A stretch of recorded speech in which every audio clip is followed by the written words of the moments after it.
देश की record time में 21 महीने में आगरा से लखनऊ एक्सप्रेसवे जो 323 किलोमीटर का था, access control 6 lane expandable to 8 lane हम लोगों ने बना करके तैयार कर दिया।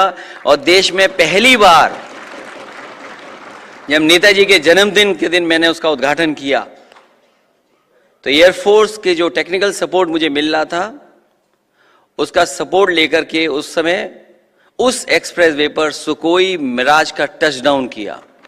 वो शायद देश का पहले हाईवे था जिसमें सुकोई और मिराज उतर गया। हालांकि हमारी सरकार चली गई, हम लोग सरकार नहीं बना पाए।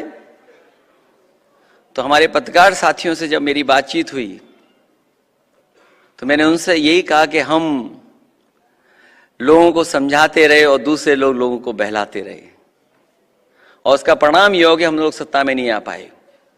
जो डिजाइन समाजवादियों की थी और उस डिजाइन को जब हम लोग आगे लेकर के गए, जिसको आजमगढ़ और गाजीपुर तक, आगे बलिया तक जोड़ने का जो हमारा काम था वो हम लोगों ने आगे बढ़ाया। दूसरी सरकार आई, खुशी की बात यह कि उस काम को रोका नहीं, उन्होंने बढ़ाया।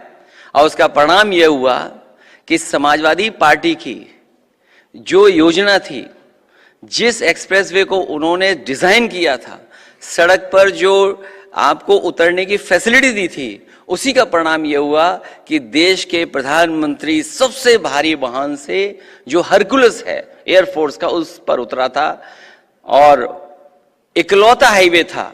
उस समय सरकार के लोगों ने कहा कि हम ऐसे हाईवे देश में बनाएंगे। मुझे नहीं पता, आप बेहतर समझते होंगे कि आगरा लखनऊ एक्सप्रेसवे और पूर्वांचल एक्सप्रेसवे के बाद कोई अगर एक्सप्रेसवे बना हो तो एक आध तो बना हो, वरना इस फैसिलिटी के साथ कि इमरजेंसी में कभी फौज को हमारी जरूरत पड़े तो ऐसा हाईवे किसी ने डिजाइन नहीं किया। ये तो किया ही किया, लेकिन जो एजुकेशन में हम बदलाव कर सकते थे उस समय हम लोगों ने करने का काम किया। SCL जो नोएडा छोड़ करके नहीं जाना चाहता था, उनकी एक कंपनी कोई ट्रेनिंग इंस्टीट्यूट नहीं बनाना चाहते थे दूसरे आगे, उनके तमाम अपने इश्यूज थे।